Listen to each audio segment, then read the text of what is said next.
Ozan, Zeybek. In fact, I have a personal connection to Ozan because we graduated from the same high school years ago, and then the same university. I was studying physics in Boğaziçi University. He was studying business administration in the same university. Then I switched to political science and history. Ozan switched to sociology, post-colonial studies, and then finally to ecology. He pursued his MA in Boğaziçi University in the Department of Sociology, and then in the London School of Economics, and then he finished his PhD in the UK Open University. His study was, in fact, he's interested in things which does not necessarily sound important to us. So he described himself in his blog. Is a beautiful blog. I would advise to everybody to see and visit his blog. He's writing non-academic stuff from real life, and he expresses himself very well. I love his blog. He describes himself there someone who is interested in trivial things. And his PhD was on a city, on a small town, Malkara in Thrace, in Tekirdağ, and he found ways to penetrate into the lives of people, histories of people which we don't take as real people or important important lives. Anyways, in the first phase of his academic career, he focused on post-colonial studies. Now he changed to switch to ecology. He has many works, but let me mention some of them, some of his publications. Citizenship and Objection to Military Service in Turkey is one of them. Small Towns in Turkey, Footnotes in Somebody Else's History is one of his articles. He also published in Turkish, İstanbul'un yuttukları ve kustukları. It's a study on dogs in Istanbul. Dogs in Istanbul. It's a study, urban study, which again we take not important. Who takes the lives of dogs important? But you do, okay. So Ozan expresses their miseries in his book in a beautiful manner. And then another important, I mean he has many, but just picked up another one, Bu bebeğin annesi nerede? It is about family, it's about gender, it's about the difficulties of life again. And I think that's enough, and thank you for coming, Ozan. The seat is yours. Thanks, and thanks for inviting me to here, and I'm very excited to be honest. I didn't expect this type of introduction. Yes, I'm doing different stuff actually, and I was a manager in my old days, so that was strange, I know. Now I'm a geographer based in a sociology department, so I really don't know what I am anymore. So that's my problem. What I do though is to follow different actors. By actors, I mean not necessarily human actors, but sometimes non-human actors. So I'm trying to understand, for example, the city as a meeting point of different type of creatures, beings, I would say, not creatures, but beings. And so, for example, I follow the dogs in order to understand how actually Istanbul operates as a system. So I'm trying to, for example, follow the garbage of Istanbul. Where do they go and how do they come back to Istanbul? And they come back to Istanbul in different forms. So by trying to understand these connections, I'm just trying to understand also my, I also critically scrutinize some of the concepts that we have, like politics and democracy and those big meta-narratives, but also I'm trying to understand or enhance the playing field of social science. So that's what I'm going to do now. I'm at the start of this work, so I just try to pose some questions rather than to give some answers on climate change. I'm trying to put it in a different context. I didn't know who is going to listen to me, so I just also added something about climate change as a fact as well, so I'm going to go through that too.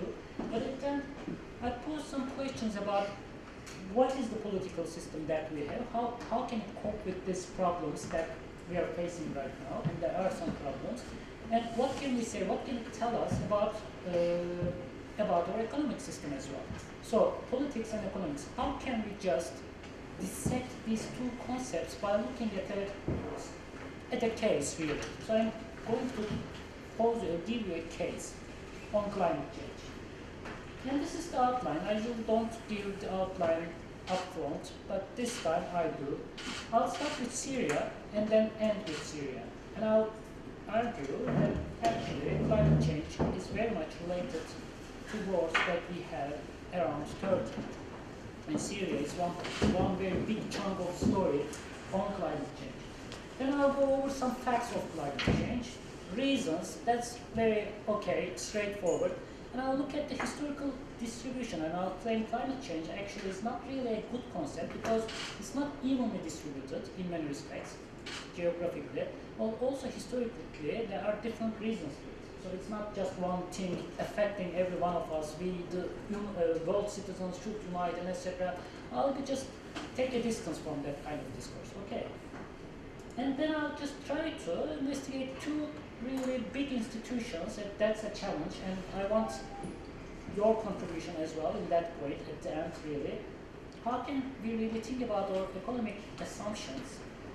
How do we assume, for example, that economies grow? And how can we challenge our political institutions? For example, why this COP21 meeting was so really, it was not a disaster perhaps, but why was it so delayed? Why was it the talks itself, etc.? Why didn't it work really, just at the beginning? So then I'll end with Syria, and I'll give you some very big question, how actually Syria was affected by Turkey in a very different manner that I guess no one would guess. So this is one thing I'll start with. Syria, we know what's going on in Syria, so I'm not going to recount it.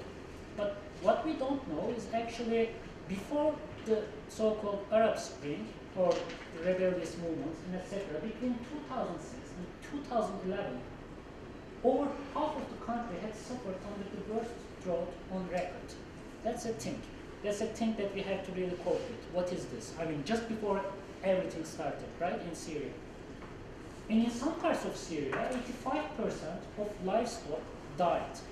That's again huge. Here. Sorry. In that part.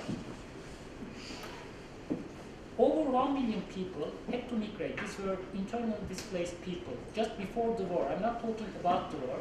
It's before the war. 1.5 million, according to another estimate, 1.5 million people had to migrate from rural areas to bigger cities. Not big cities, but bigger cities. That changed everything about Syria. There were many reasons, obviously. I'm not saying climate change is the main culprit. I wouldn't say that because there were so many reasons of why Syria collapsed. Assad was one reason, Russia, America, United States, Turkey, arms sale, oil, and so on and so forth. And Iraq, the destabilization of Iraq, that all counts.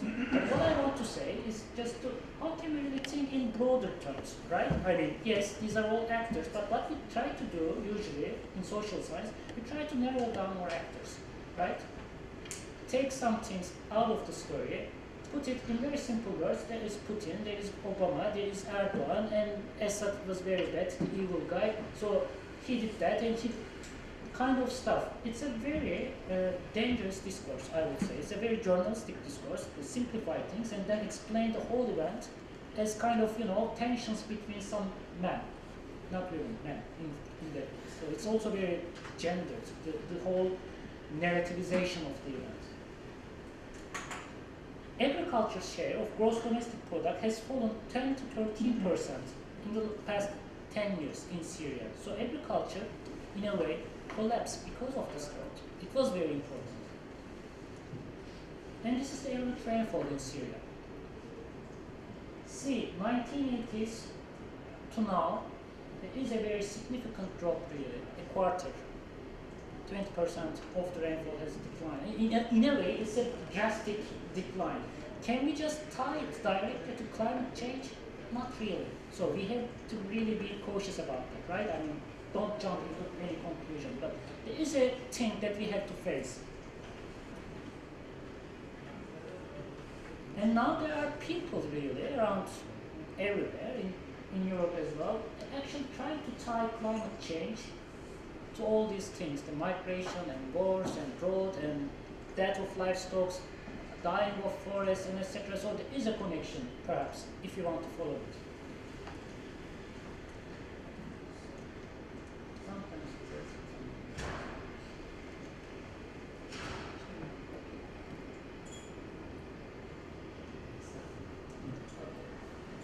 So my claim, and this is very basic really, I didn't know my audience before coming here, so I just wanted to say what climate change is. So, very briefly, what I mean, and what are the effects, what do we see, and what are, dangerous statements about climate change, and etc.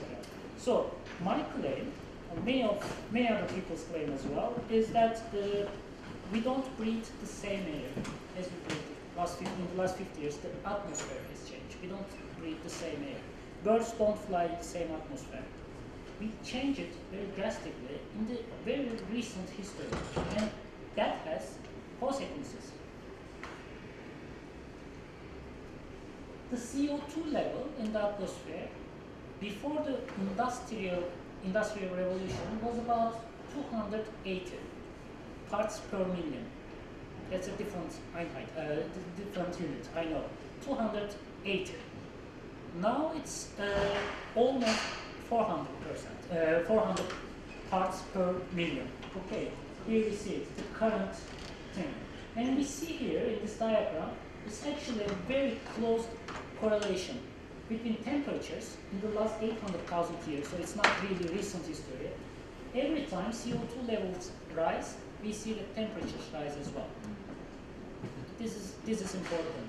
So now, somehow, for several reasons, but mostly for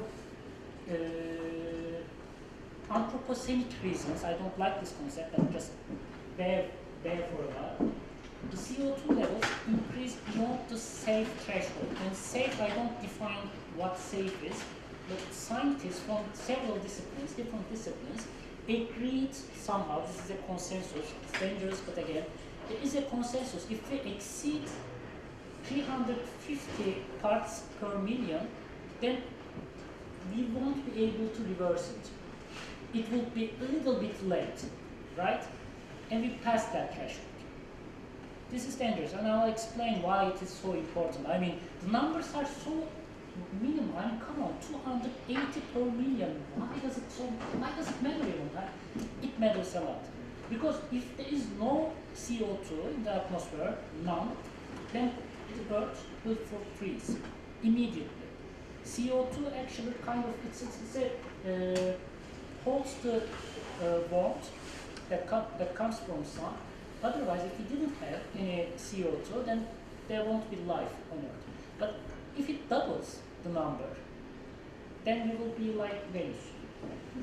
So we are really moving in a very narrow margin, and that's important. And we are very close to really make things irreversible. We passed already, and the thing is that it's too late. Many scientists actually argue it's already too late. What are we doing, and etc. But still, how can we still save the salvage? That's the question right now. A third of summer seas in the Arctic is gone. That's another fact.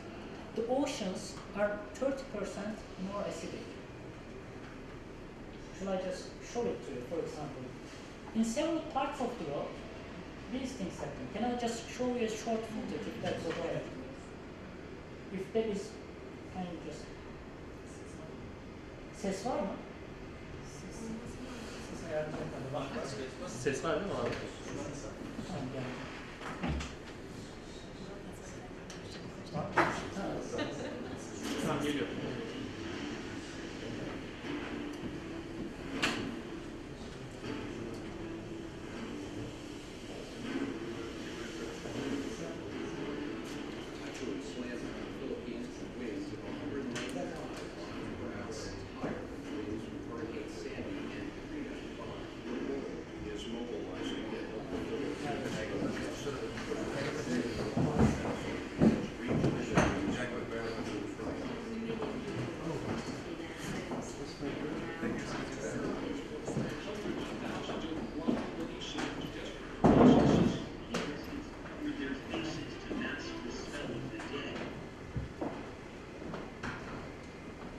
is a talk just at the end, so I just wanted to listen, give it to you, but somehow it's frozen. I don't want to.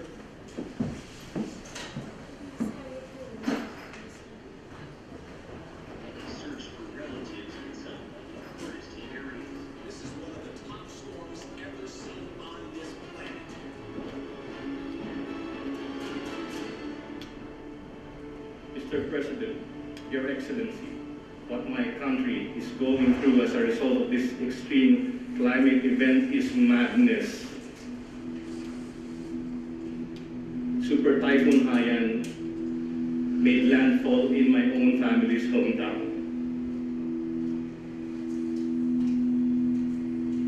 And the devastation is staggering. I struggle to find words to describe how I feel about the losses. To anyone outside who continues to deny and ignore the reality that is climate change, I dare them to get off their ivory towers and away from the comfort of their armchairs. I dare them to go to the islands of the Pacific. We refuse as a nation to accept a future where super typhoons like Haiyan become a way of life. We refuse to accept that running away from storms, evacuating our families, counting our dead become a way of life. We simply refuse to. We can fix this. We can stop this madness. And that was a couple of years ago. The thing is that, why does it happen really? I mean, first fact, the numbers of these super typhoons didn't increase. That's one thing. They're about the same, they happen in the same number, right? But the intensities have increased. Now they are more strong, stronger. Sorry. So in a way, when they hit, they just damage more. Why does it happen? There is a very physical explanation to it, and geographical physical explanation, because more water evaporates from the oceans, especially. There are more clouds floating above us. There are more clouds, and when they rain, they pour. And that's the thing. Actually, that's why mainly there are more this type of typhoons, more intense typhoons all around the world. But let me just step back. Not all around the world, because climate change doesn't have only one type of effect. In some other parts of the world, there are, drought, like in Syria. It doesn't rain there. But in some other parts, we see this type of typhoon. So it's not evenly distributed on Earth, right? We have to see that. It's not just global warming, right? I mean, we are, on average, yes, the weather gets warmer, the climate gets warmer, but it has different effects. For you to just visualize it in a very simple way, just think of a pendulum, right? Swinging from here to here. If it is longer, if it's a longer pendulum, then it swings more, right? Like this and this. So that's the effect actually. So 2 degrees on average, an increase of 2 degrees on average doesn't really mean anything. 2 degrees we can cope with this. 2 degrees is nothing.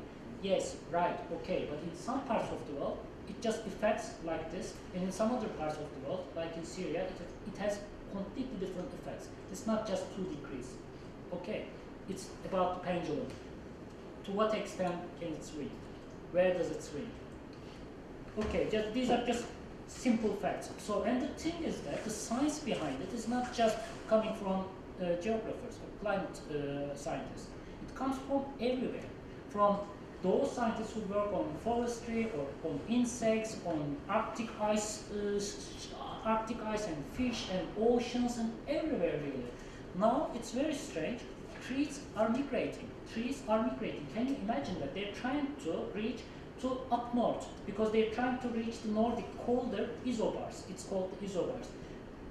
The ones that are left out in the south are dying, and new trees are trying to just reach up to north in Canada, in America, and they cannot do it because climate change is more rapid than the trees. Migrating birds, wintering grounds are shifting. Each year we can observe these things, so it's not just one thing. They just have to fly longer distances in order to just keep their habitat in a way. And these are some pictures that I want you to look at. It's the same time. It's August. It's a comparison. See the change. This is, sorry, this is, yeah.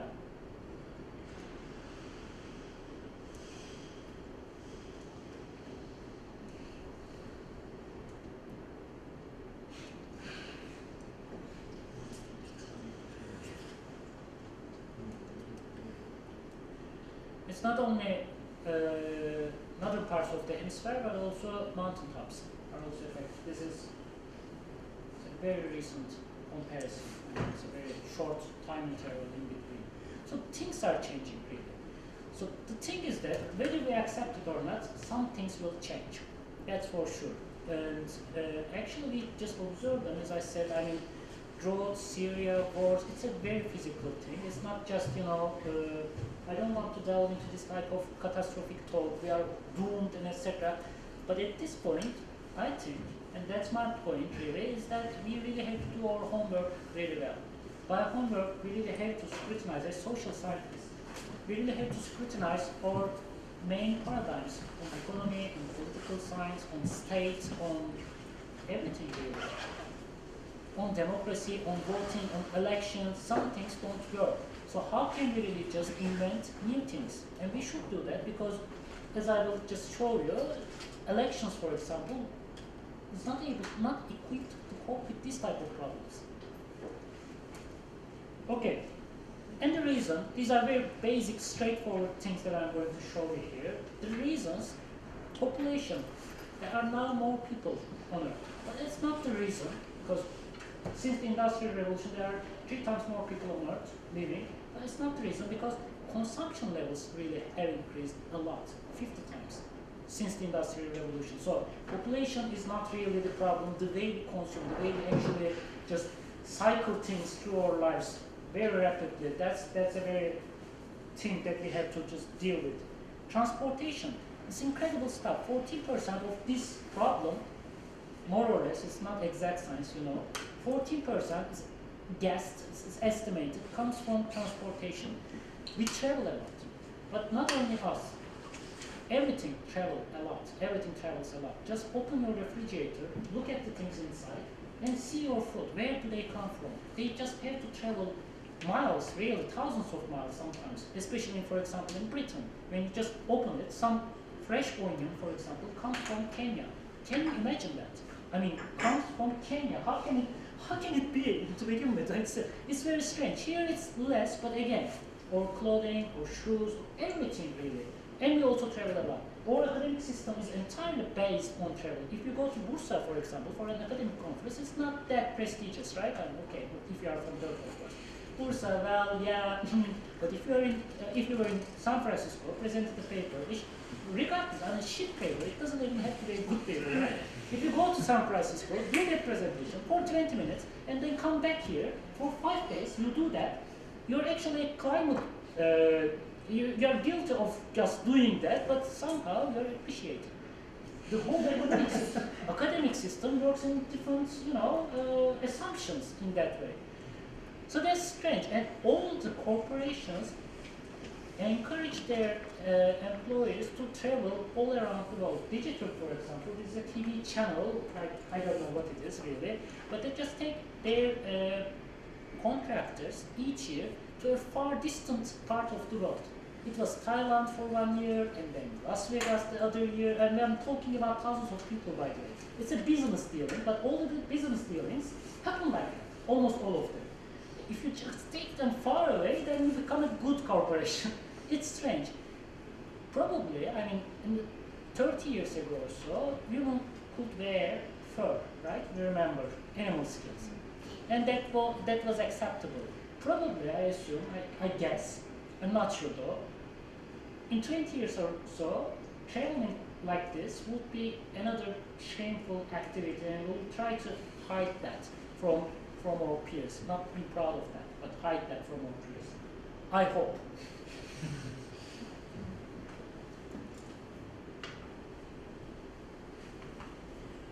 I am against mobility? No. I really believe I'm going to travel a lot as well, by the way. But there are different forms of mobility, right? I mean, the way we travel, that's what I find problematic. You go to San Francisco, stay there for 5 days, do your presentations, and come back. There could be other ways of traveling, seeing other people, making connections, and etc. So we would be able to talk about that as well. So I'm not against mobility. We should stay put and be local, and etc. I'm not saying that. How can we invent new things? That's my point. This is another reason. It's very strange. The way we eat or diet really very much contribute to climate change. And it comes from not CO2, not necessarily from CO2, but because of methane. That's another gas. It's a carbon, it's a very, again, warm, it holds warmth. I couldn't express it anyway. And the methane levels increase like, you know, as you see here, incredibly. And when they fart and they burp, I'm talking about the cattle, they just release methane. Are animals guilty? Of course not. But there has never been so many cattle on Earth ever in the history of the world. There is over 1 billion cattle, and they are mass-produced and killed en masse. Again, that's the problem. That's another thing. So there shouldn't be so many cattle. And if you think that it's for the poor, no, it's not. Feeding people like this, it's very, very expensive actually. But the expenses are just transferred to other people's shoulders. That's the point. Landfills and etc. There are so many things. Rice paddles and etc. They all produce methane all the time. And methane is more dangerous in the sense that because it can hold around 20 times more than CO2. Okay, so it's less, it's more, it contributes more. So far, so good. But the point is that when I put it that way, climate change is there, and we are all affected by it. Sounds good, sounds very activist, but on the other hand, it's very problematic because it's not evenly distributed. The contributors are not the same people. There are class relations, geographical divisions, and etc. As a sociologist, now I'm a sociologist, sorry.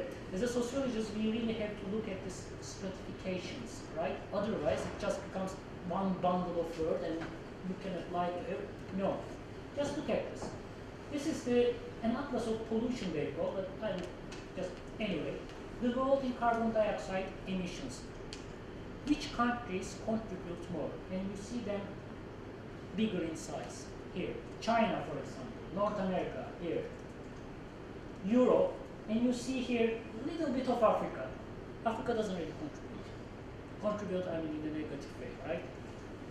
Okay, these are the top 10 countries. No surprise. China, because it's the new manufacturing site of the world, everything is produced in China. I'm sure that half of the things that we are surrounded with here right now come from China. Brazil, Indonesia, there are many parameters there, by the way. For example, Brazil, because there are so many people living in Brazil, so it gives an idea, but not necessarily. This is more clarifying. You see that these are selected countries. World average is 4.5 tons. Qatar is way above that, with high technology. United States, obviously, way above that. So they actually give more CO2 to the atmosphere than the rest of the world. So what contributes to these emissions? What would constitute an emission? Just driving a car, or is there something else? Many things. For example, building a city from scratch. Qatar does that, for example. Stadiums, for example. Yes, traveling contributes a lot. The way they eat, for example. The way they eat, dig their water, etc. So there are many factors, but in total, the figures are like that. Okay, this is good. Qatar, United States, it gives us an idea, but the more important figure would be to look at the historical figures, because there is also this kind of colonial history, right? I mean, some countries have developed in time and using a lot of energy, a lot of oil, a lot of coal, and etc., and they all accumulated. Look at these numbers there. Historical emissions, US become the top country in that regard. They really benefited from the oil and coal and all that fossil energy sources. Russia, Germany, France, India, we see, you know, except for a few exceptions, we see all the development story comes from that type of contribution. But still, there is a problem. I'm not really convinced with those numbers, because historical, yeah, but we are now living in a very global world, whatever that means. let's look at that one. Why don't we adjust exports and imports? Things are produced in China, yes, but the consumers are not living in China, not all of them. Some things are exported to Belgium, for example, or to France, or to Turkey. So when we adjust those numbers, who consumes, and when we calculate these numbers in terms of consumption levels, then we see completely different figures. Belgium becomes the first country, right? Again, United States, but China become less of a pollutant. Because most of the things that are produced in China are consumed in different countries. Is that a clear point, I guess, right? Are these current figures? Current figures, I mean, last year's figures. Last year's figures. So it's important. Half of the things that are produced in China are exported to different countries, including Turkey, obviously. So then Turkey is not really that, big in that ranking, high in that ranking. China is not, but developed countries.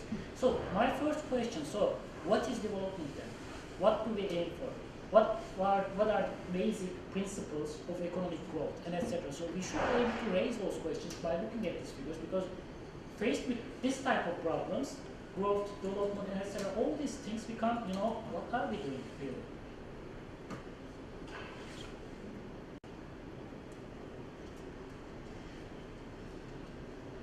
So, main ideas so far, carbon emissions are not evenly distributed. There are historical factors, right? And the second is that the tendency today is to use more oil, unfortunately, more coal. We just try to develop complex system, economic system and political systems that actually very much based on more energy. We consume a lot of energy.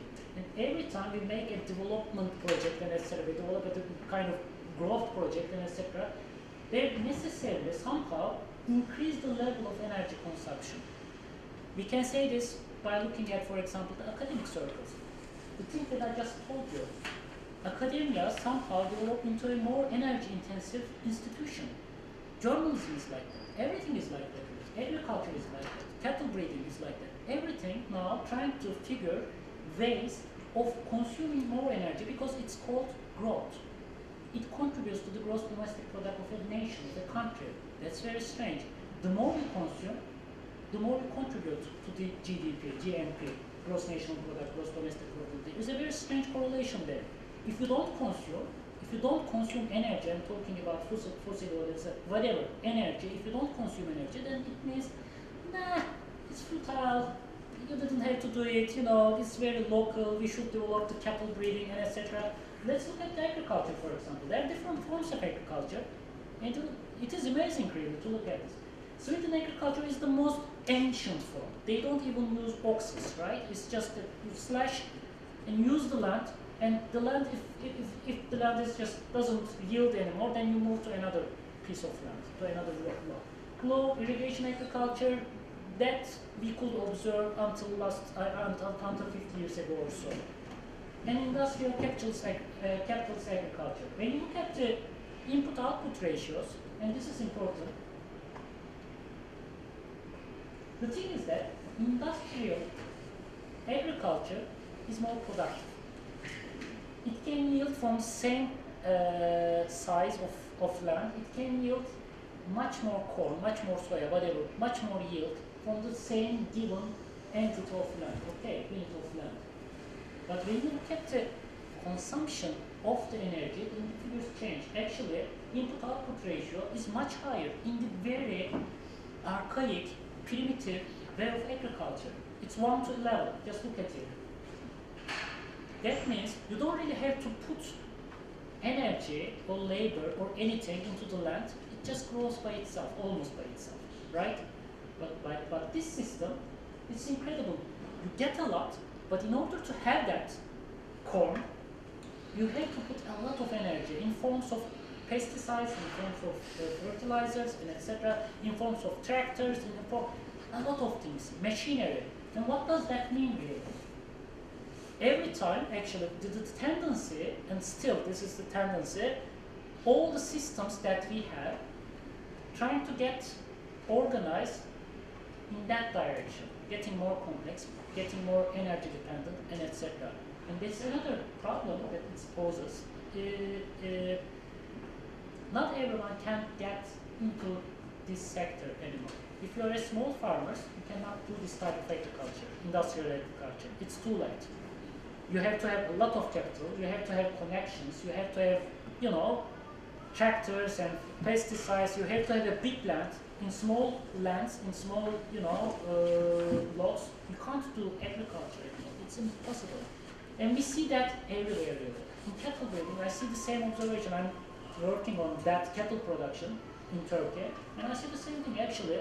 All the policies that states develop, all the United World Bank policies, European Union policies, all just influence people, encourage people, push people really, endorse this type of development. That's just use more energy.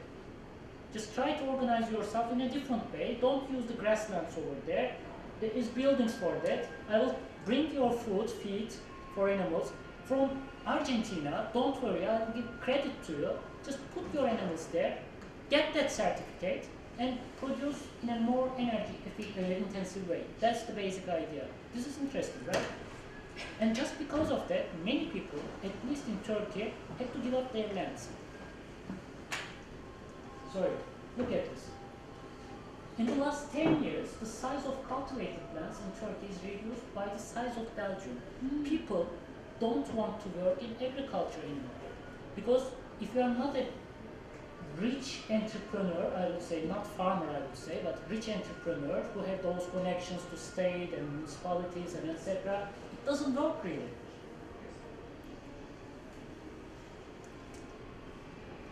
Say in animal protein production requires more than 8 times as much fossil fuel energy. It's a very expensive way of producing, but the expenses we don't see.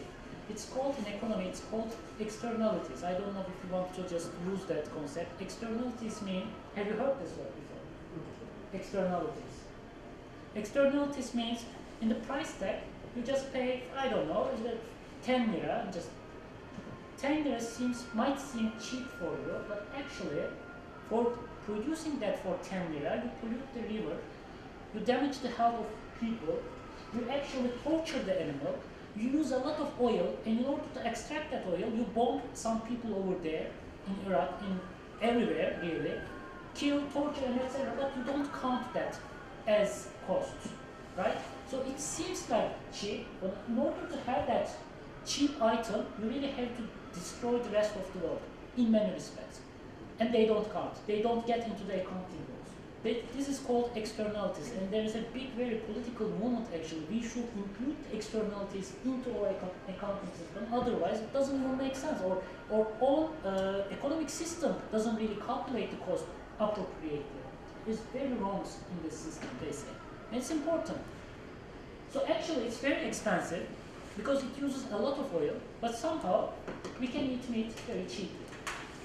Relatively cheap. Yeah, actually, in Turkey we can't. In Turkey we can't. But in US, maybe, yeah. That's true. I mean, we eat, it's a very, you know, there's always this kind of class cluster, right? Not everyone can eat meat in Turkey. I was amazed, for example, when I heard an average American, this is average, eats about 120 kilograms per year, per person. So it's a lot. In Turkey, I assume it should be at least 80 kilograms because this is a meat country, everyone eats meat, kebab, and doner, etc. It's not really. Figures at this show us that it's about 25 to 30 kilograms. It's much less than United States. So there is this kind of, you know, geographical divisions, class divisions, and etc. It's not for the poor. Usually, when you look at consumption levels of meat, you see actually top countries, wealthy countries, eat a lot more meat than the poor countries. So it's not really for everyone. But the meat is not meat. That's another we'll come to that. I mean, you see the photograph, there is a reason to it. These are they? Yes, they are chemical meats. And it's not even efficient. That's the thing. Look at the green line. Animal protein is only at 1.4 times more nutritious for humans than the comparable amount of plant protein. We just feed a lot of corn, a lot of cattle with corn, sorry, and we use a lot of corn in order to feed the animal. But actually, with the same amount of corn, we could really give that amount of corn to poor people and they would just do well. Yeah, right? I mean, you can feed 7, 8 people with the same amount of thing instead of giving that to a cattle. So actually, the distribution itself is very skewed. Why would you do that? I mean, we are talking about African people, malnutrition, la la la. Fine, but every time we eat, actually, we contribute in that kind of very problematic distribution of resources, right?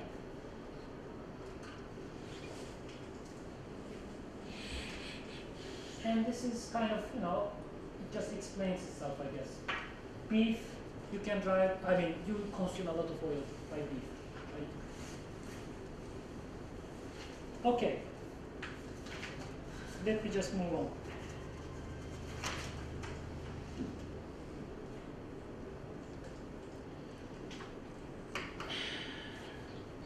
So the point I'm trying to raise here, I'm trying to develop here, is that our economic paradigm, the assumptions that we have about the economy, the accounting methods that we use do not work.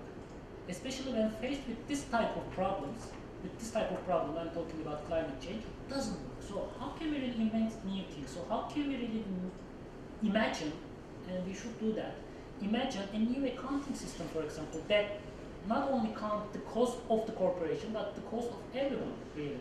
So we need a new economy, a new economic paradigm, and perhaps we should challenge the very idea of growth and development. How can we really just live in a society where we don't really have to consume this amount of items? And we consume a lot, really. I mean, and we just, for example, you buy a printer, and in 2 years, you can't even be able to use it again, because it gets broken. And it's designed like that. So, the second thing, it's about democracy. There was climate talks, in Paris. That was very important. All the talks and etc., the decision, etc. And we say it in Turkish, daha fare doğurdu. Perhaps you understand, but we expected big things. I don't know, but people expected big things, but nothing really came out of it, and that's a problem. And they just told and told and told, and even the performance of talking is very revealing. And I would say, because in order to make that talk, you really have to travel from here to Paris, and stay there for 10 days, and come back again, and then go back again. That's incredible stuff. I mean, are you really aware of the problem? I would ask. I mean, are we on the same page? I'm not sure. So, when it comes to promises, and it was all about the promises right now, and Paris talks just resulted in this type of new promises. We should do that, we are going to, we will, la la la, kind of stuff. When it comes to promises, it sounds very well. Chavez, Tayyip Erdogan, Obama, and etc., they just all give this kind of beautiful pink pictures about this climate change. But do they do anything? I'm not that sure. This is the coal map. Turkey plans to open over 20, if I'm not mistaken, new coal plants scattered all over the Turkey. So we are not really taking a step back. This is from Norway. It's not only a Turkish problem.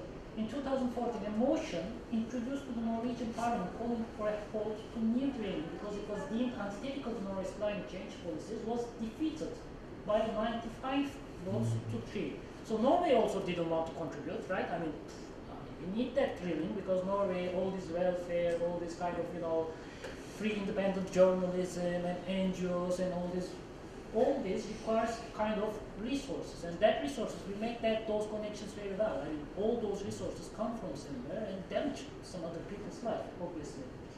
Can we watch this?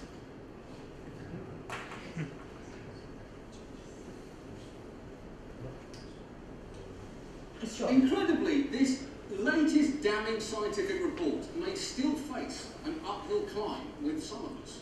There's that Gallup poll that came out last month, which found 1 in 4 Americans is skeptical of all the effects of climate change and thinks this issue's been exaggerated. Who gives a shit? That doesn't matter. You don't need people's opinions on a fact. You might as well have a poll asking which number is bigger, 15 or 5? Or do owls exist? Or are there hats?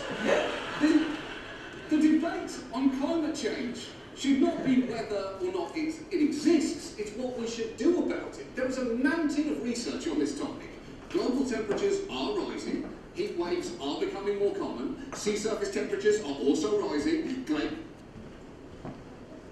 I had to cut somewhere, sorry. I thought it was my talk. But again, the thing is that the election system, what we have right now is the election system. It's very problematic because the thing is that in order to have a proper election system, a democracy I would say, we really have to have full access to all types of knowledge. This is habermas, right? We need to know about everything in order to decide for something.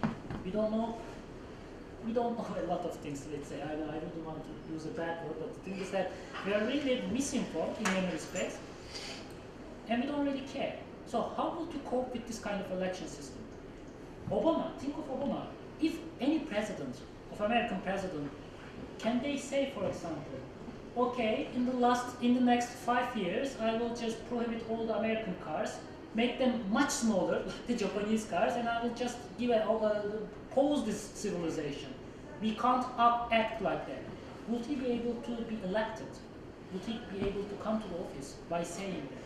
Obviously not. It's impossible. I mean, they should promise, all the presidents, including Turkish presidents, they should promise, yeah, we should develop and we should consume. It's all about, really, just transferring more items throughout our lives in a very shorter times. It's more about, welfare. What we perceive as welfare is just more stuff to have around. And it's interesting, elections don't work.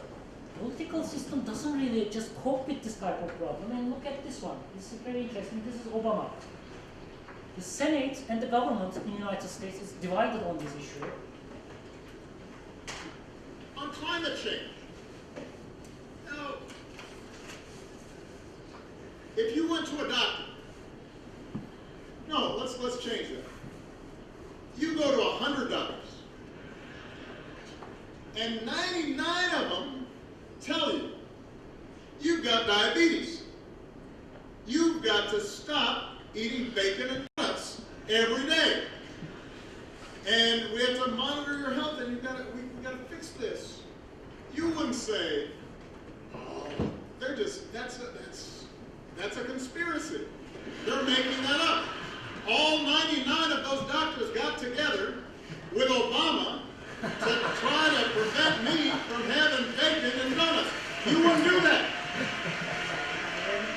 That's not what you do. There's not a single person who would do that. I mean, it'd be funny, but except this is about climate change. This was an analogy. And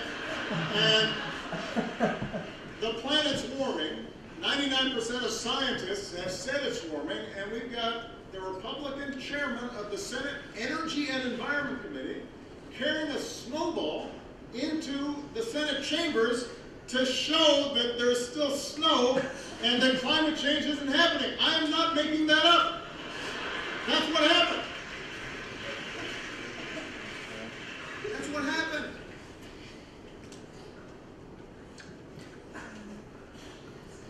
And it is serious in a way because it seems like a joke, it sounds like a joke, but on the other hand, we really have to understand the intricacies of the American election system.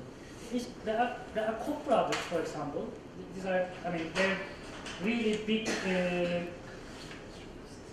how would I put it? They're very rich people, and they're investing in the energy sector, fossil oil and coal and everything, and they just invest both in the Republicans and in Democrats, and they just donate money for all causes. So the lobbying and the media and the politics as entertainment, these are all very important problems. We don't have full access, and we don't vote for reasons really, we just vote for, feelings. The election system, both in the United States and also in Turkey, are very much designed by marketing corporations. Can you imagine that? That's very interesting. Marketing corporations try to position the party's position, that's a marketing term, position, find slogans, find the right music, find the right themes, find the right promises. Promises. They just design, and if you say this, then 85% of the people will vote. Can you imagine that? It's not even about the people, it's about their opinions and how they reflect on the marketing strategies and etc. how can we navigate through these kind of problems? These are important questions. I'm just posing these as questions, and I hope to discuss that at the very end.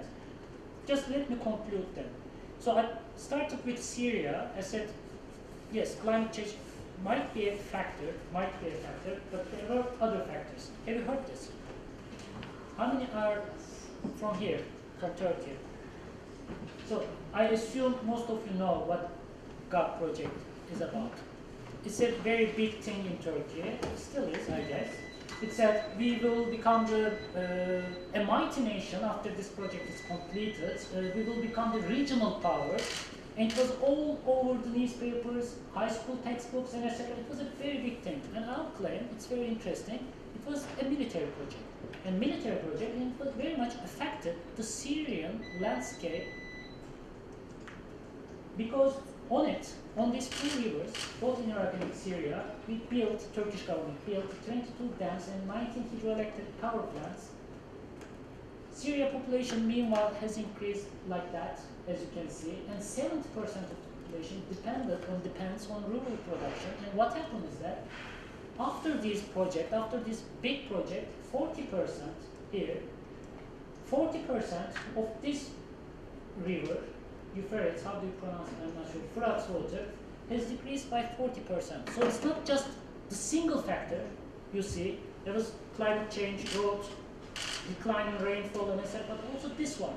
It was a very much military project, because when they were just designing that at that time, I just participated in a water forum in Istanbul, and they were talking about this. I mean, Syria is the enemy. We should just, have a kind of leverage against Syria, because they were holding PKK leader Abdullah Öcalan, etc. And we hold the sources of those two rivers. We can do anything what we do. And the Syrian delegates were furious about it. I mean, you can't just do that. You can't just do that. It's incredible. And once you do it, there will be consequences of it. I'm not talking about arms sale and politics and, financing the insurgents in Syria, etc. These are all factors that cause collapsing of Syria. But that one is the invisible one. So I'm trying to finish it, I guess. That's the end of my talk. What I try to do is, again, as I said, I'm trying to just picture you a different type of a set of problems where politics and economy, as we know it, don't really work. And I'm also trying to enhance the number of factors that we use, that we employ. I mean, it's not just, human politics. We really have to just go back to geography, go back to a lot of other disciplines. We really should be able to talk to different disciplines in various ways. Okay, that's it, I guess. Thanks.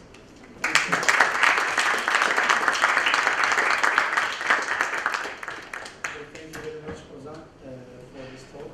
And I think it's very important because it relates our daily life, our daily choices, and it shows the global impact of our minor acts and choices. In fact, it also shows the hugeness, the drastic size of the problem.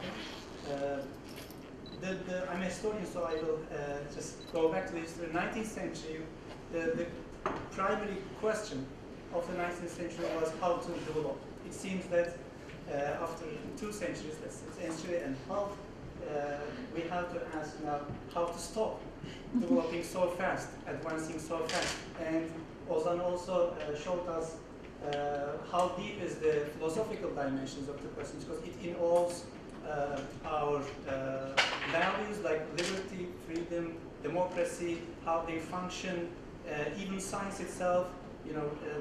Should science have a moral aspect? Does it have a moral aspect? If yes, what should be it?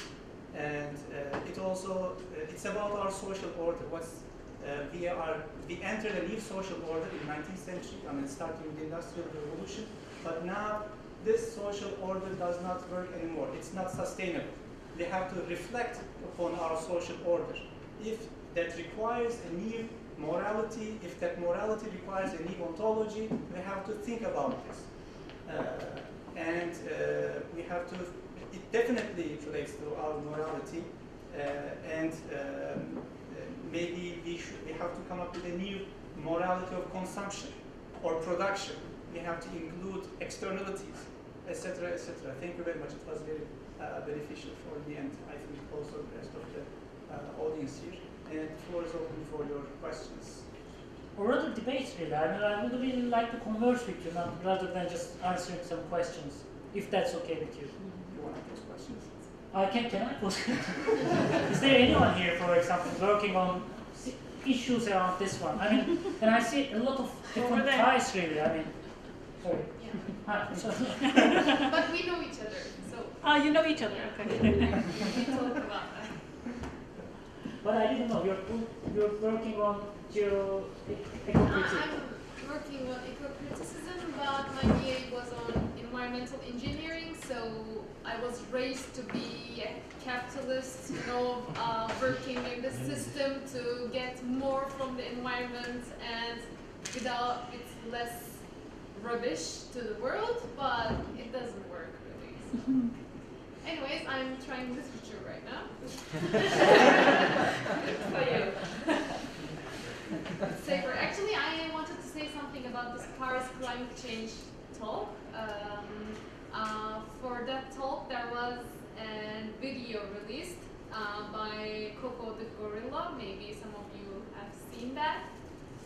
She knows how to communicate with, body language. Yeah, and she had a message for human beings.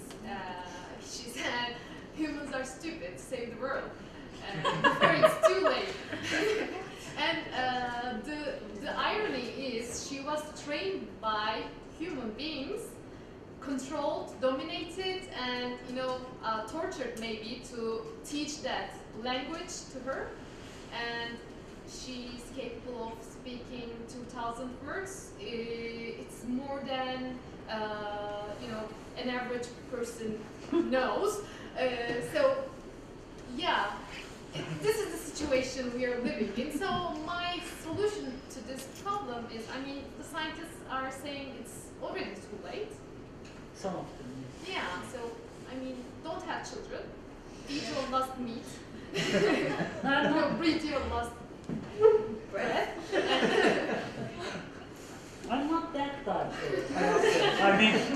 Though I depicted a very dark picture, I know, I just think we really have to do our homework, and by homework I mean, I don't know what's going to happen in the next 50 years or so, but I think we really have to be very well prepared, and I can't just stop motionless. I have to do something, and there are things to do, and I think many research agendas right now could be shaped with this type of problem in mind.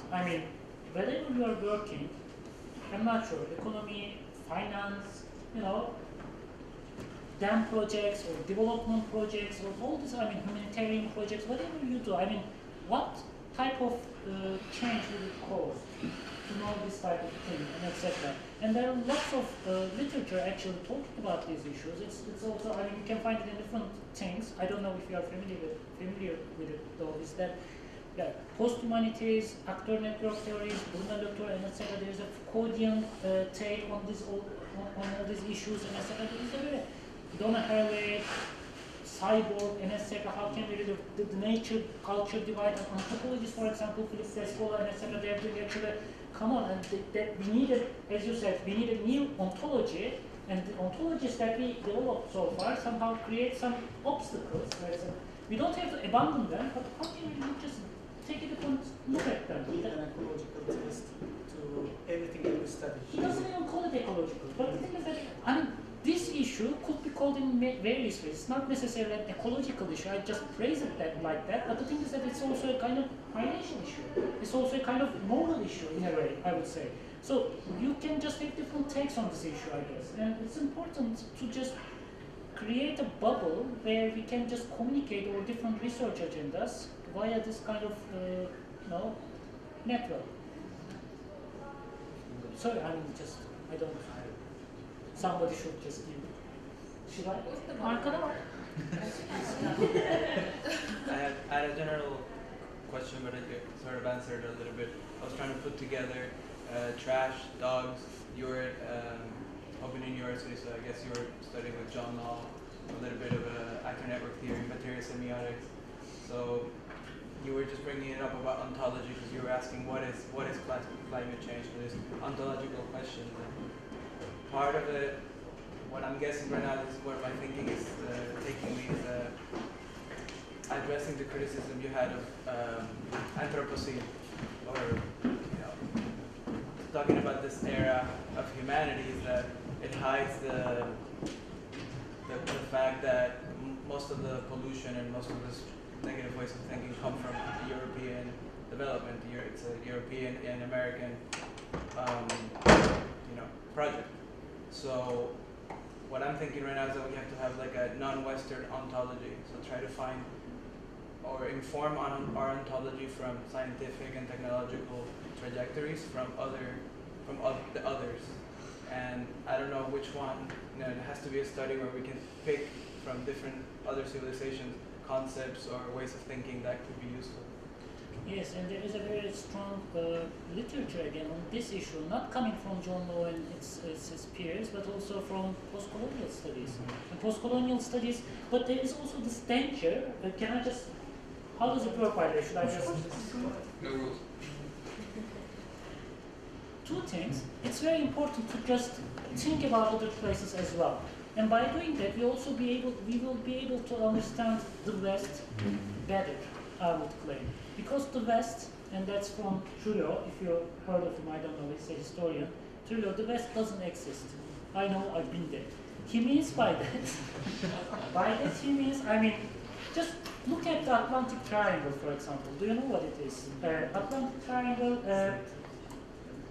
during the colonial times, for example, the sugar plantations were in Haiti, okay.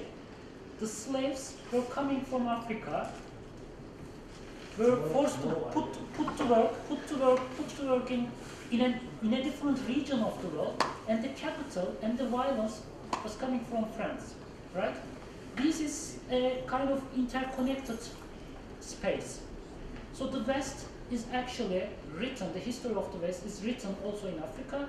In order to understand the West, we really have to look at the formation of the African states back then.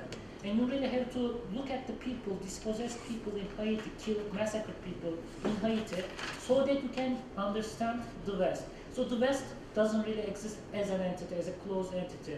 We really have to look at those connections. So making history by following these connections just leads us to different parts of the world. The West has always been interconnected with the rest of the world, because there are not entities given in advance. That's the philosophical part of it. The entities like women and men, they just appear to be in their relation, and that's a different approach, right? There is no West, no East, but West and East are made due to colonial violent formations. Just like human and non-human, just like man and woman, you can't just assume those two entities, those binary thinking and etc. and start with that. So your question is very important, but I would say, I wouldn't even call it non-Western examples or non-Western inspirational practices. I would just call it practices, inspirational practices, and they would even come from Belgium. Why not? It's part of our collective world. And we really have to scrutinize this kind of divides, right? West versus non-Western, etc. I wouldn't just position myself as a non-Western or anti-Western scholar in that way. Can I play devil's advocate and say that might be also a Western veil to veil the history? But Atlantic Triangle, I'm just trying to explain. Actually, it's a very violent history. No, your proposal. Which one? Just to make humanity to forget about the Western past of our Western past, our Western history. Don't forget. So that's just. Don't forget. It's very important. What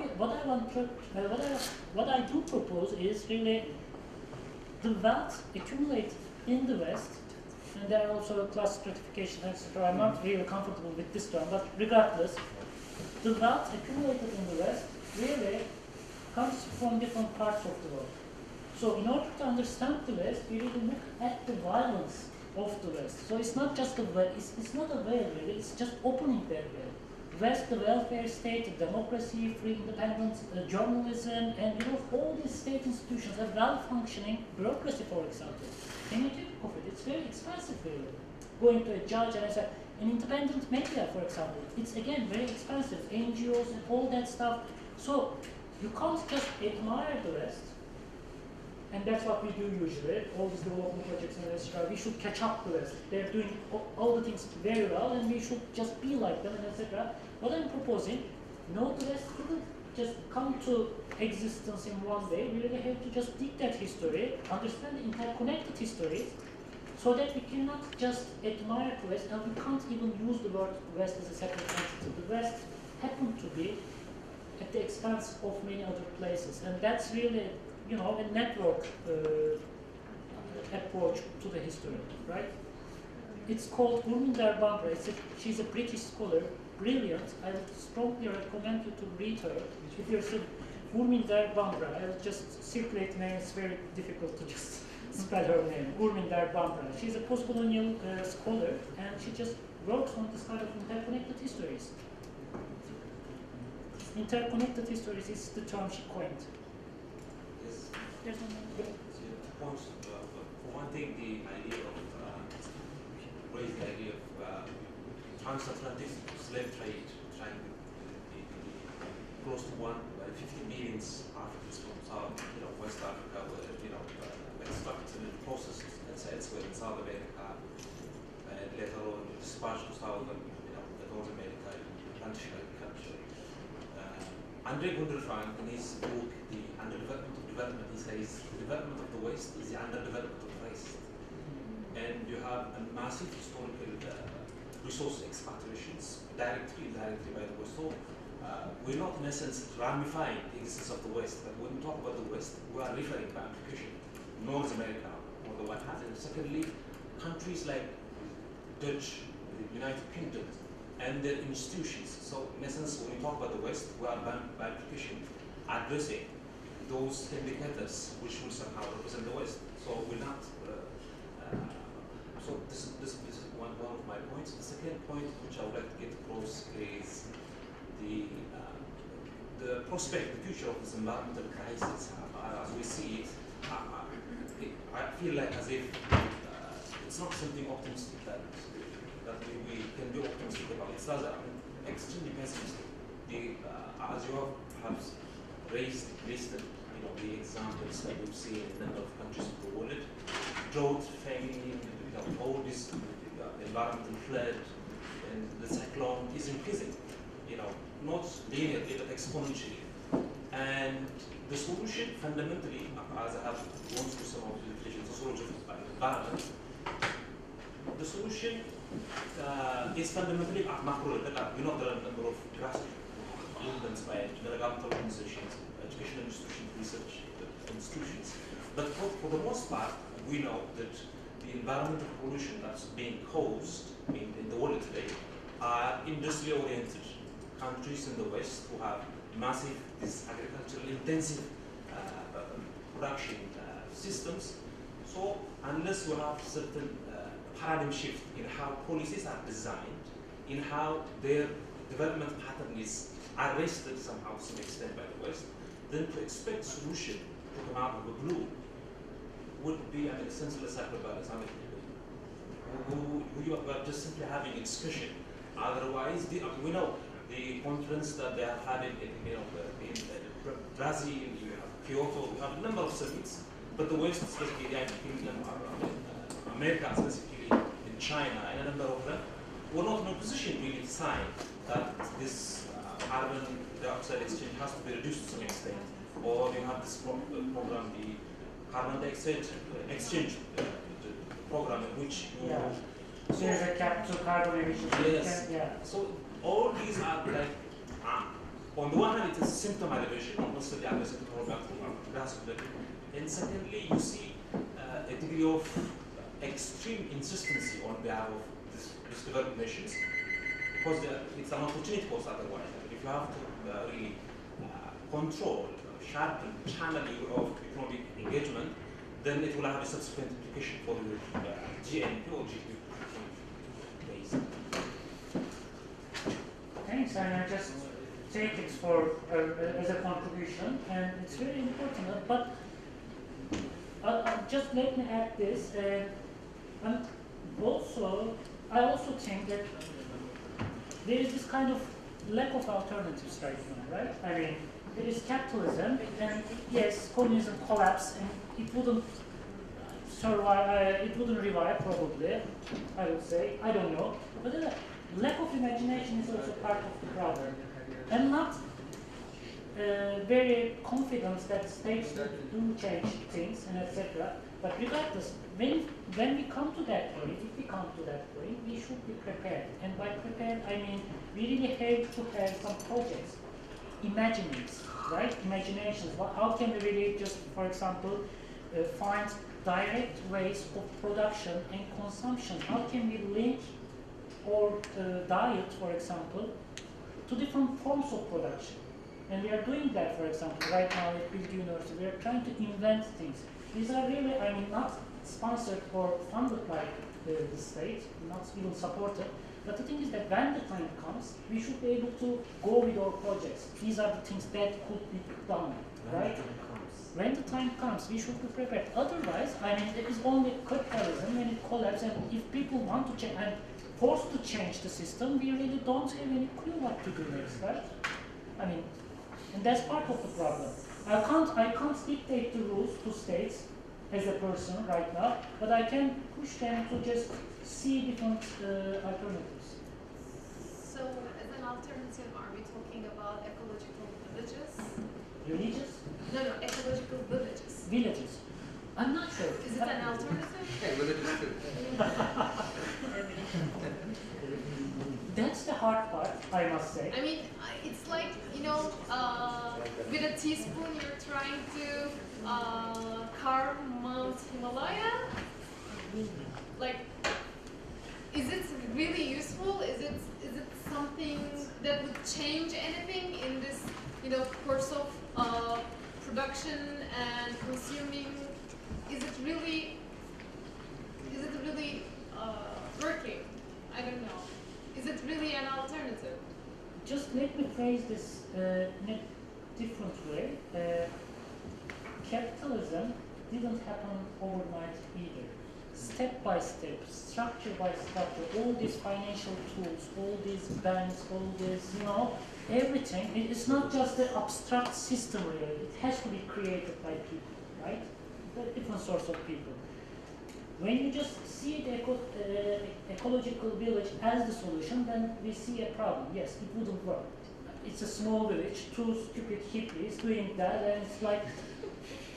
But the thing is that, how can we work with ecological villages? How can I just take that idea, enhance it? I mean, there is this kind of, I mean, when you ask the question, pose the question as, what should we do next? Then we are just paused. We don't have solutions. I don't have solutions. You don't have either. I mean, I don't think you have. I mean, sorry. But what we could do instead is not just to find the solution, but there are things, marginal practices, people, inspirational perhaps, but very marginal on the peripheries. Find them and theorize them. That's what we can do as social scientists. Theorize them and take them as, you know, bring them to the center.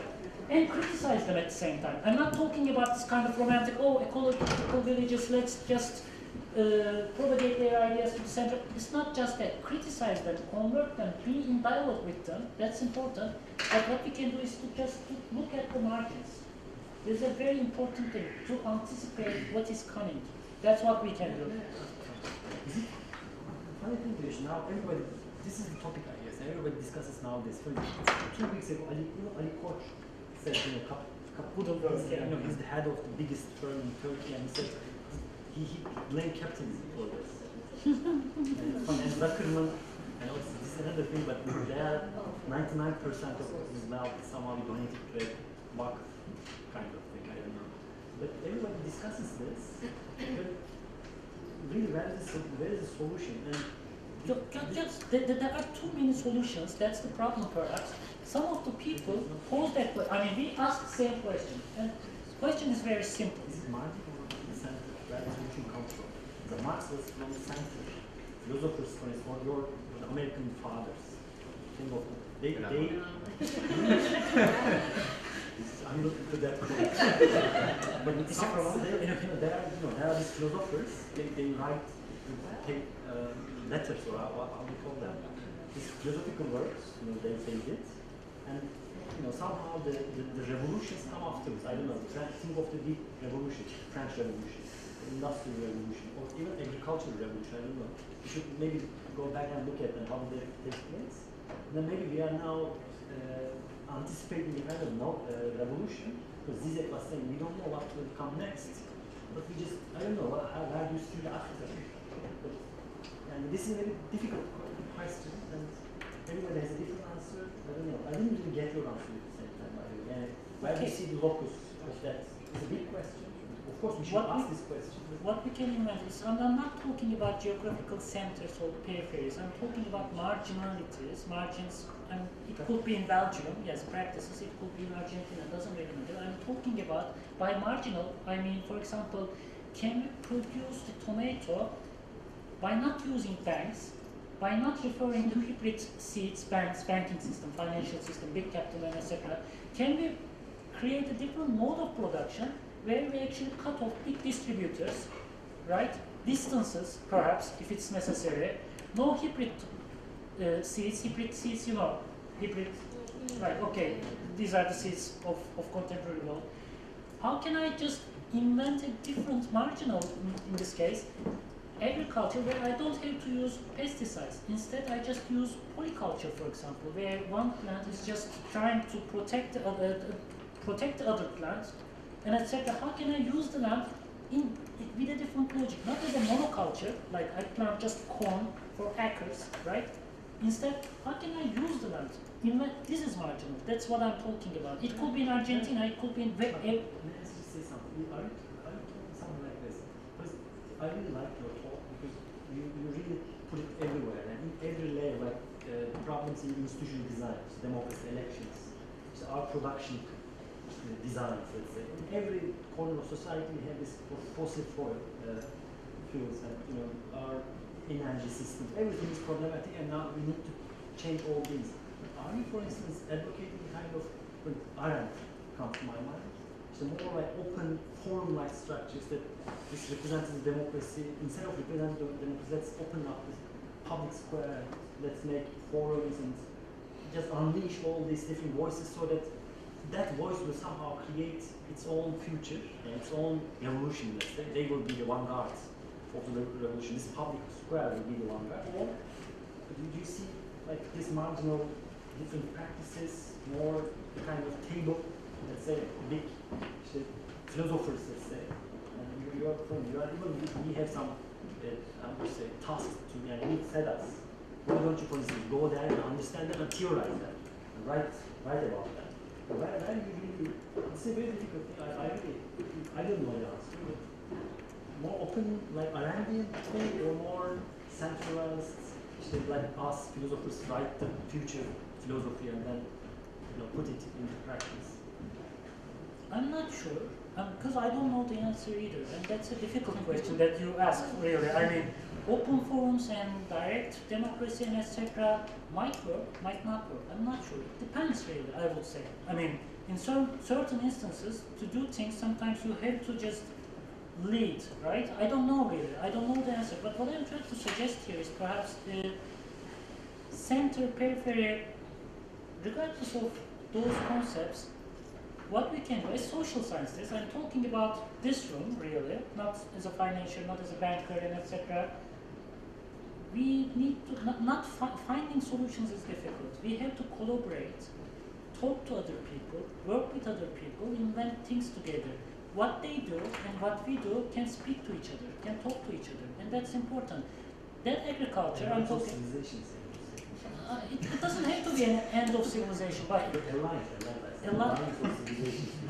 alliance of different paradigms, different methodologies, that should work. Perhaps that's my, unfortunately, best solution that I can come up, but it's a very difficult question. You don't expect me to give an answer to that, right? At least we can agree on that. In order to climate change, we should stop doing children anymore. That would be one solution. I wouldn't say that. I already have to. So, but the thing is that, sorry, but the thing is that, how can I, for example, look at ecological village, let's put it that way, criticize them, and try to understand the different potential of a different economy, right? And how can I just theorize that economy and make it a valid, understandable, and even, you know, imaginable, but even also applicable thing?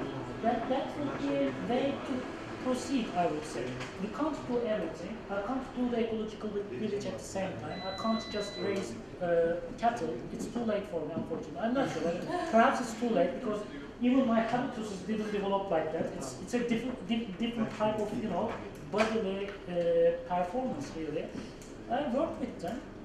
It just tells me a lot. It just inspires me a lot. But also, I really am critical about all this as well. And that's part of the story. I mean, as social scientists, we always have to be critical. I mean, we don't have to accept the ecological, which is the only solution. No, of course not. There are always like simpler things to do.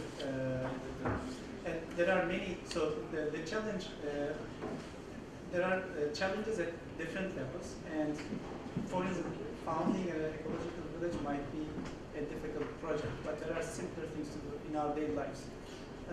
One lesson that I got from the beginning of your presentation is to consume less.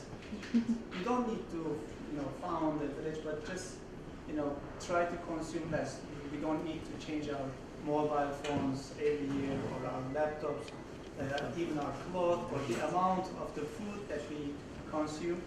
I think that these are things that we can adjust in our daily lives.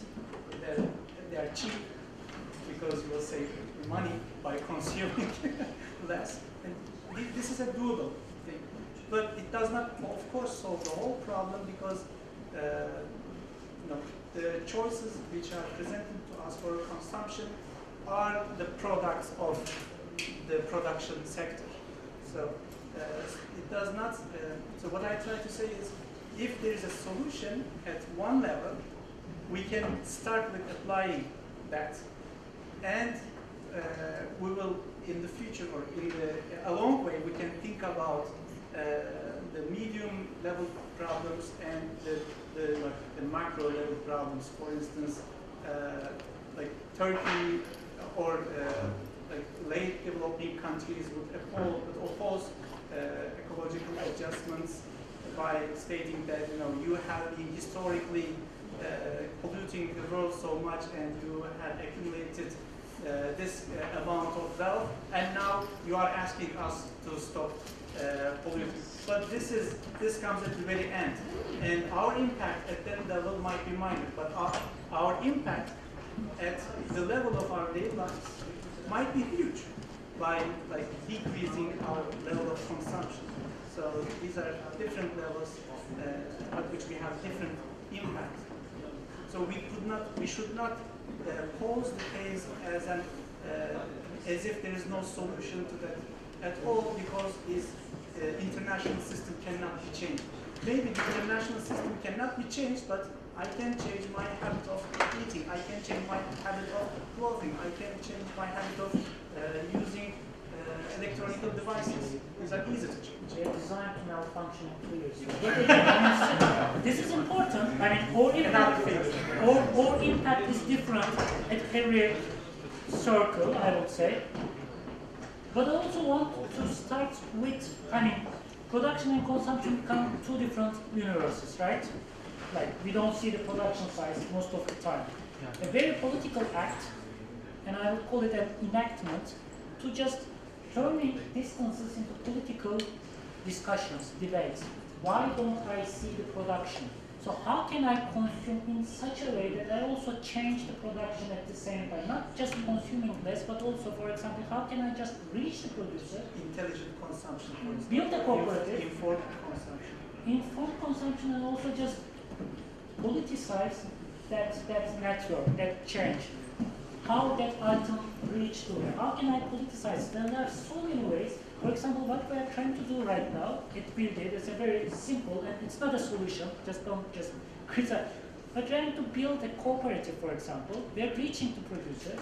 They are just choking under the thumb of corporations, the seed corporations, pesticides corporations, and so we're just saying, okay, produce in a different way, not organic, but in a different way. Don't use, for example, hybrid seeds. Use your own traditional or whatever seeds. We will finance you, and we will just cut out Migros and Carrefour and all that stuff out. We will just cut the banks out, and we know you, you know us. That's a very different, and they're in cars, by the way. They don't have to be local. In cars, one of them is we have 15 producers. We go there, travel there. Exactly. And we travel with our students so that they could also just see a few things or see things there as well. But how about the carbon that you're using to go? So it's not perfect. There are so many bad things. You don't fly perhaps, but there are other ways to just to go there. For example, use the train. Why not? It could be a very beautiful experience. Have you ever taken the train to Erzurum, to east of Turkey? It takes 2 days almost. I was young then, but the thing is that when you do that actually, and I just did it with my friends back then, we realized it was terrible conditions I'm talking about, sleepless and etc. But we had so much fun. So much fun. So why don't I turn the school trip, for example, not using the flight, but turning it into a train trip and just talk about it as well? It's also a political act, yes, but there are always problems. I'm not claiming that I just said this is the ultimate solution, it will be stupid. But the thing is that we're trying to create breathing space for farmers right now, just connect them to consumers. And the thing is that, sorry, just one thing, when we pay, this is average, when we pay 10 lira for an item, for a food item, only 1 lira or so, less than 1 lira goes to the farmer. It's incredible.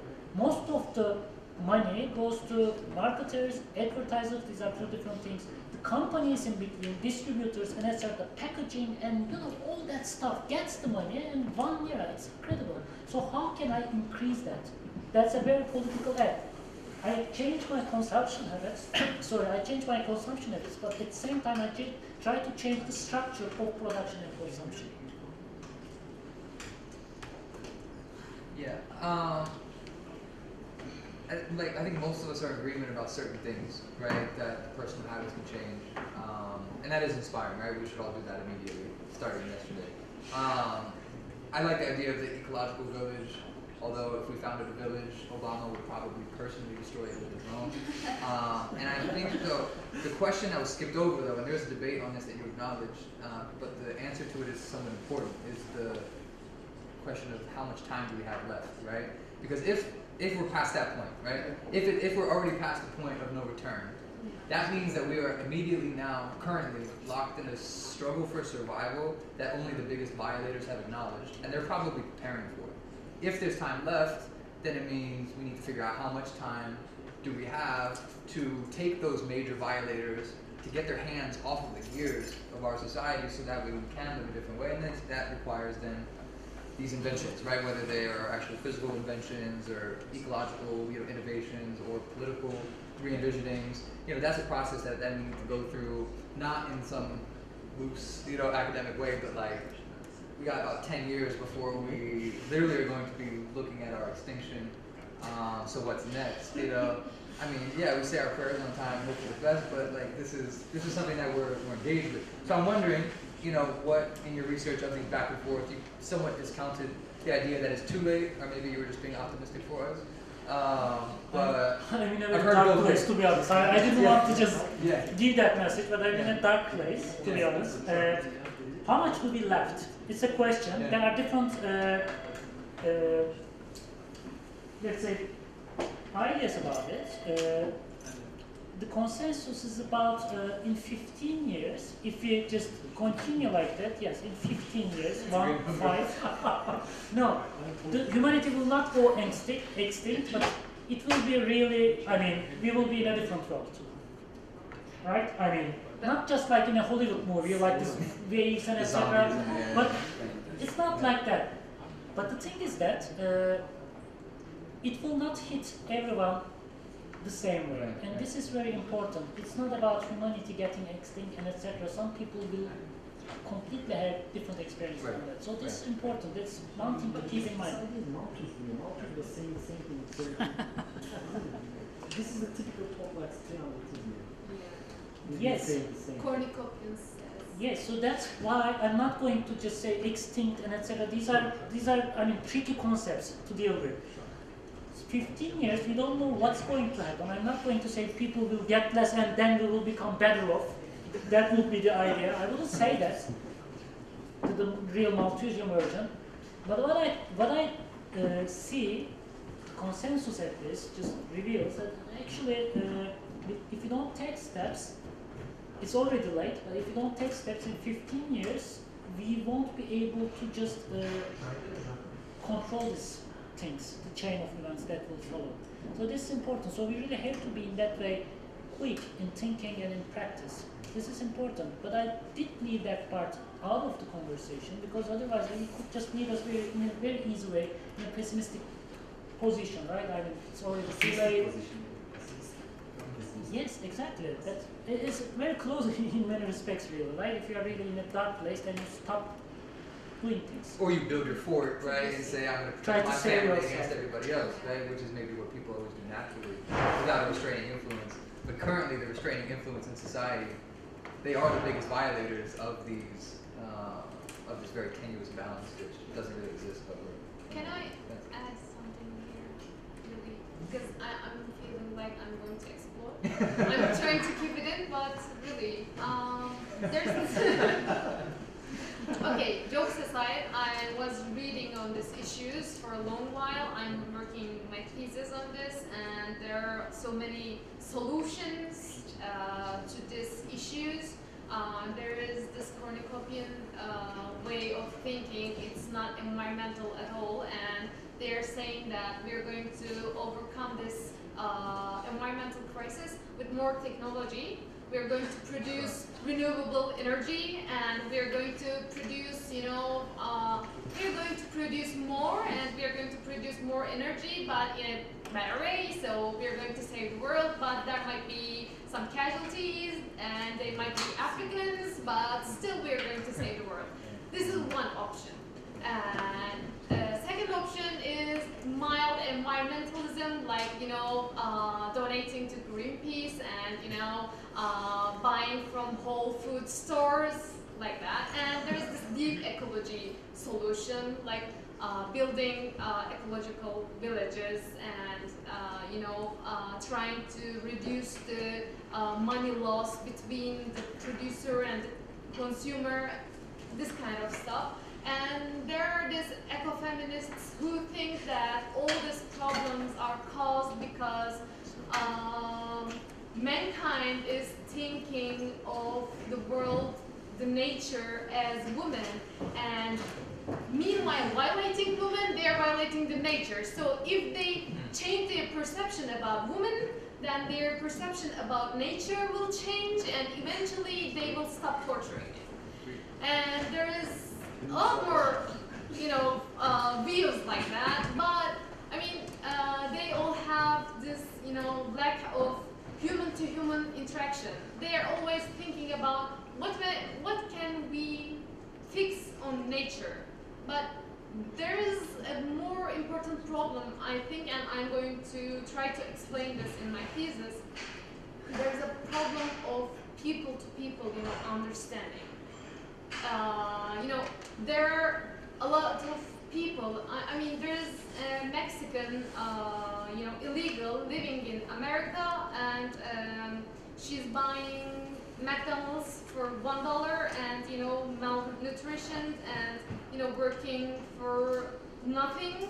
And there is another one in India or in Africa who's malnutrition too, and that's all because of the high powers. I'm not kidding, but I think if we don't stop thinking about the effects on nature and start thinking about human relationships, human interaction, because the problem, I think the problem lays in between not men, women, gender interactions, but real human interaction. We don't know how to interact to each other. It's causing us to be violent to everyone, not just to Earth, not just to women, but to everyone.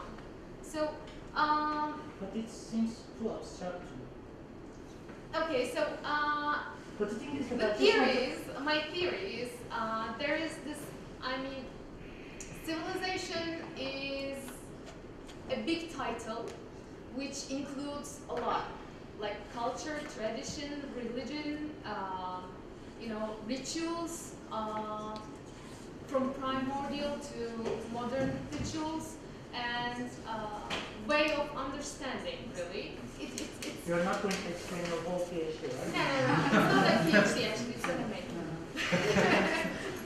Okay, so I'm discussing that there are two different opposing civilizations.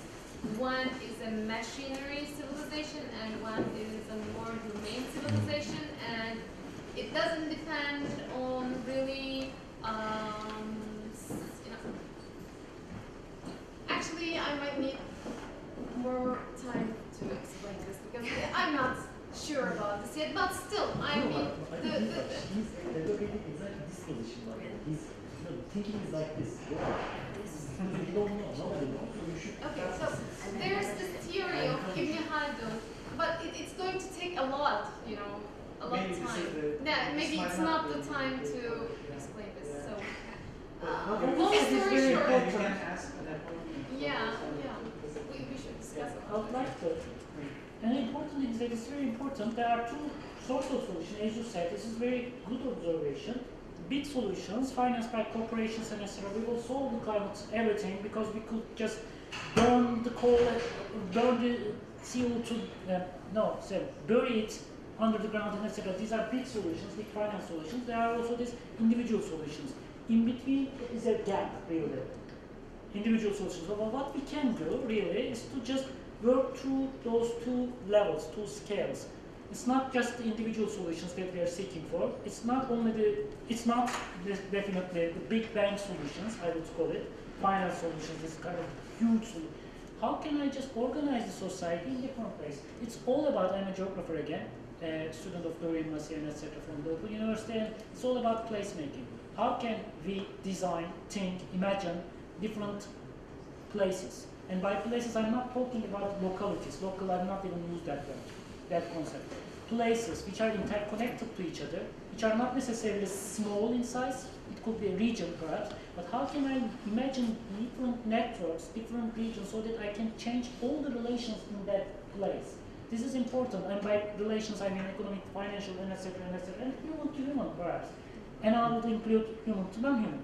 I think her point is very crucial because when she summarized all these different theories, like we always focus on, for instance, man to nature relations. We try to find a problem there, but why don't we, for instance, look at directly into the human to human interaction or for instance, greed, competition, all these motifs that we have, but they are the reasons, not, or they are just products, or all these things are maybe simply product of our own social existence. Or another proposal. Shift our gaze to this kind of interpersonal relations and how we, for instance, compete for this kind of more personal and interpersonal relationships and the problems with it. I don't know. It's different because maybe problems somewhere there. It could just take us back though to a society just consisting of humans. I would strongly suggest to include mindfulness into all of our stories. I'm just giving a class, a master class, and where we just come up with this type of new conceptualization. We don't use nature versus human. We just try to deconstruct those two concepts. Instead, we're trying to understand the place, my body, as a different network of entities. What is human it's the philosophical question, it's the philosophical underpinning. What is human is a very problematic question. The time is over, I guess. Yes. So why don't we just go on talking outside of this context? Okay, that's